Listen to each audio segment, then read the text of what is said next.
Kama the leadership abantu what the leadership tofauti. And leaders will look at priorities differently. Yes. Maybe during our time, our priorities were different.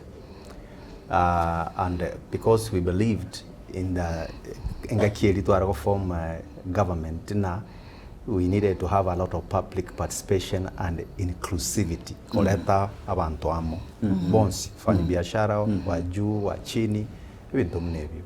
So, obugambi na baro bogotege alende mna bagambi ba akorora. Ekiana waranya maybe na planet in the future.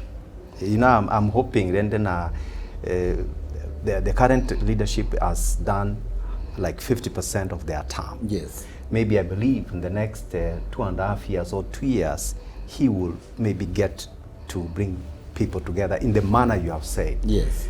Like generally, what I want to say in Kalina leadership, neighborhood challenge and sometimes in leadership na wakora a lot of mistakes. Engam na when all the spectator watch football. Okora na ngakiata score that goal.